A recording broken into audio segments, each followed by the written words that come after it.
তো hello dear student, কেমন আছো? আই হোপ প্রত্যেকে শুধু ভালো না ভীষণ ভালো আছো।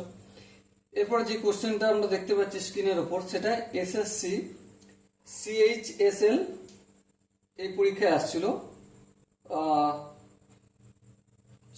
24/5/2022 তারিখে যে পরীক্ষাটা কন্ডাক্ট হয়েছিল সেই পরীক্ষায় আসছিল। ওকে, চলো প্রশ্নটা কি বলেছে সেটা আমরা একটু পড়ে নিই মন দিয়ে। Find the average of the following data. নিচে যে ডেটাগুলো রয়েছে তাদের অ্যাভারেজ কত সেটা বলতে হবে। আমরা অ্যাভারেজ কিভাবে করতে হয় সেটা জানি।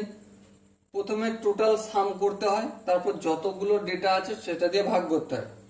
তাহলে দেখো, টোটাল হচ্ছে 1+2+3+5+17+21+28। টোটাল কত হবে? 77। টোটাল কতগুলো ডেটা রয়েছে সেটা দিয়ে ভাগ করবো। হ্যাঁ, একটা, দুটো, তিনটে, চারটে, পাঁচটা, ছটা, সাতটা। তাহলে সাতটা ডেটা রয়েছে। 77কে যদি 7 দিয়ে ভাগ করি কত হবে? 11 হবে। সো এখানে দেখো অপশন 2 অপশনটা সঠিক হবে। Okay, so dear student, I hope এই কোশ্চেনটা সলিউশন করতে খুব একটা প্রবলেম তোমাদের হয়নি, বুঝতে হয়নি। যদি ডাউট থাকে বা কনফিউশন থাকে তার জন্য কি করতে হবে? কমেন্ট সেশন খালি রইল। ওকে, সো ডিয়ার স্টুডেন্ট, দেখা হচ্ছে পরবর্তী সেশনে। ততক্ষণ পর্যন্ত ভালো থেকো, সুস্থ থেকো এবং জয় হিন্দ।